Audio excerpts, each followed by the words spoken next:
In this video, we'll be working on jumping when the player will press the space key or up arrow key. You will learn about the concepts of gravity, jump force, and all of the stuff you need to handle jumping in your game. Open your code, go to player controller CS, and let's create here some variables we need to keep track of. So one of these variables will be vertical velocity. Let's create here a new private float, and let's call it m_vertical velocity. Okay, and with this variable we'll be keeping the track, or we'll be increasing the position of the player in the Y direction. You'll see it very shortly. I will prepare the code and we'll be talking about it as I will be implementing it. So remember, vertical velocity, this will be just simply it will be the position at the Y direction will be handled in the jumping. Okay, and two very important serialized fields. So under move cooldown, I will create here new two serialized fields, but before that I will create here a header, so it will be easier to see in your editor. Header like this, and let's go in the bracket, let's write here jumping like this.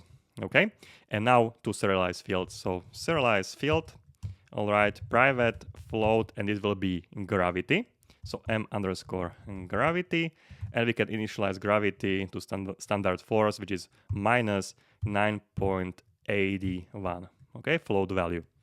All right, and also serialized field will be private float, and this will be calling a jump force. So m_jump force, and we'll initialize it to 10.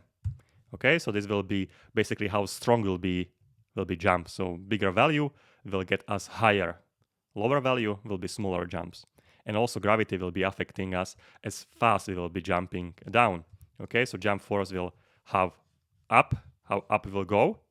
All right, so higher jump force will be going up higher, smaller will be going lower, and gravity will be the force, will be affecting the jump force as will be jumping, how quick it will be going down. Okay, but you will see it very shortly. Okay, gravity, jump force, vertical velocity. Go to your editor so you will see it, how it's nicely separated with a header. So when you will click on the player in your player controller, you can see it on the right side. Now you have here, you should have here this jumping field. See here, and here we have a gravity and a jump force initialized to these values. Perfect. One also value we'll be tracking of will be our initial position. So let's write here private vector tree and call it m_initial position, and this will be the position at which we are at the start of the game. So let's write here m_initial position, not the gravity, but m_initial position equal our current position, so transform.position. Perfect. And now we can handle jumping. So I'll create here a new method. Under handle movement, I will create here handle jump, or handle jumping, handle jumping like this. We'll create, of course, handle jumping. So under handle movement, I will create here a void handle jumping. Perfect. And here we can prepare the implementation. I forgot one variable actually to create, and this will tell us if we are grounded. So basically we are on the ground or we are in the air. So let's create this variable very quickly. Go back on top of the file, create here a private bool and call it m is grounded, initialize it to false value. Oh, actually true, because we are initially grounded. So yeah, let's initialize it to true.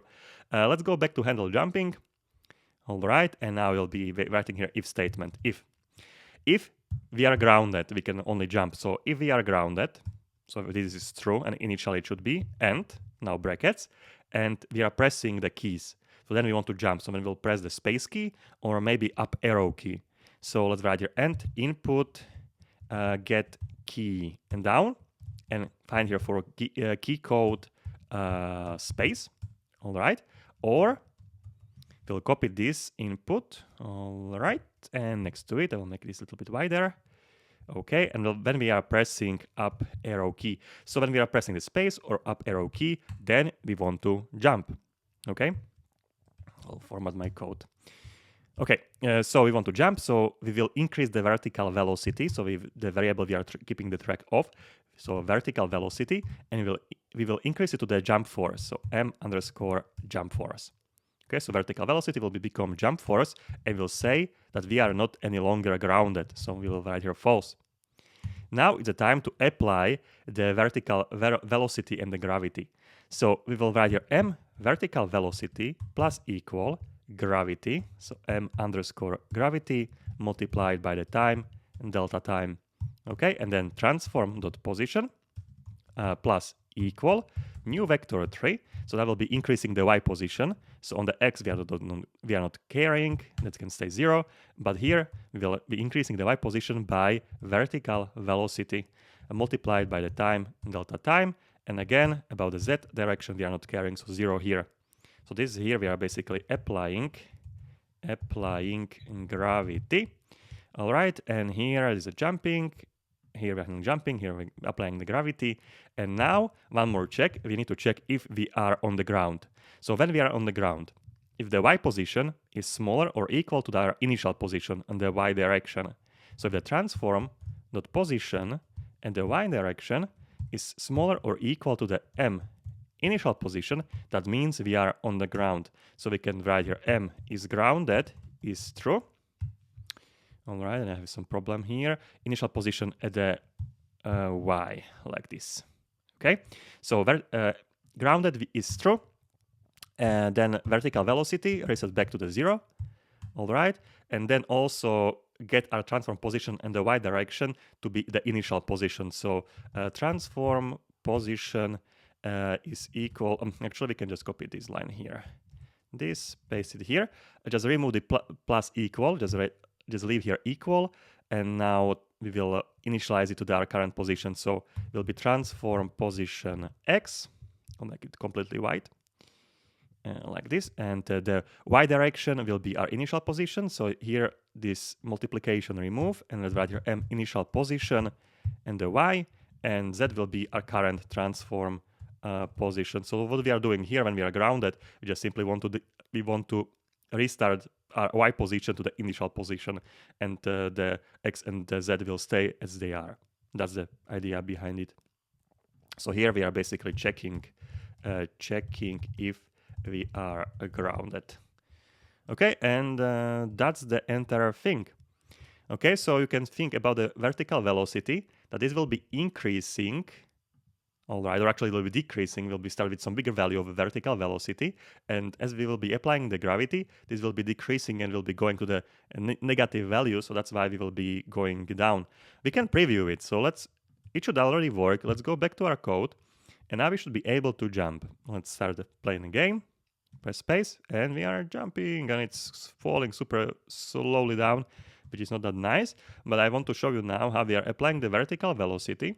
So when you will now write here debug log, you can see how the vertical velocity is first positive. We are going up, and we'll reach a point when it will become negative and will be falling down. So you will now see it when we will look at the console down here, and I'll press a space, and you see how it's increasing. So now we are staying, you can see the vertical velocity is 0, basically. And as soon as I will jump, it's increasing, and now it's going to negative values, and it becomes the 0 again when we'll reach the ground position. Increasing and going back. I know it's hard to see because it's a lot of values here, but I will clear it out, and increasing, decreasing negative values. So that's basically the idea behind it. Okay, this works, but as you see, it's not very reactive. Actually, when you want to change it and you want to see the changes in real time, what I would suggest is to play the game and adjust the gravity and the jump force to values you want. So for example, we can go to really crazy values. So for example, I can do gravity, let's say minus 170, and the jump force to be some higher value, 45, and it will be more reactive. Oh, I just stopped the game by mistake. Okay, and now the value is resetted back to the initial value. So again, I will write here jump force 45 and gravity minus 170. And let's play the game now. And it should be more reactive, so like this. Oh, that's much better, much better. And you can go even to crazier values. When we increase the jump force to, let's say, 80, the jumps will be much higher. So maybe you want to big jumps in your game, you will increase the jump force. Maybe 70 and increase even more gravity, so minus 300, like this, and that will be jumps will look like this way. The position from the left to right is very slow now comparing to our jump speed, so maybe we should increase this as well. Maybe more jump force, let's say 80 jump force. Okay, like this, and gravity even 350, let's say. Even more, minus 400. Yeah, that's very reactive, and I think it's better. Maybe jump force need to be less, 70. Smaller jumps, yeah. Or maybe this way. No, you can play with this value. As you see, you can experiment with this. Depends on what you want from your game. So I will leave it like this, minus 470. Let's keep it this way. So minus, when you do changes in the runtime of the game and you stop the game, it will reset. So you need to just write it again. And let's say move speed will be even higher. Let's say it will be, well, I know, 30. Okay, so 30 maybe. So movement will be also faster. So it will be very reactive game. That's what we want. We want to really fast-paced game. So yeah, maybe this is. And what you're looking for, and maybe rotation multiplier even 500. So we are rolling quickly. All right, so rotation multiplier 500. Yeah, can stay like this. I like it. Okay, so that's the jumping. These console logs, the debug logs you see now, you can remove. Not necessary, you can debug log whatever you want here. Any questions? Let's get in the description. And that's how you handle jumping basically in your games. That's very simple concept, applying the gravity, vertical force, jump force, and all of these things together. You have 3 lines of code and you have a jumping. How you want to check for the ground is up to you. You can even create some collider on the feet of the player or the bottom of the player, or some you can do raycasting for the ground, or just simply to check for the position at the y direction, as we are doing very simply here. That's gonna be it from this video, and I will see you around. Cheers!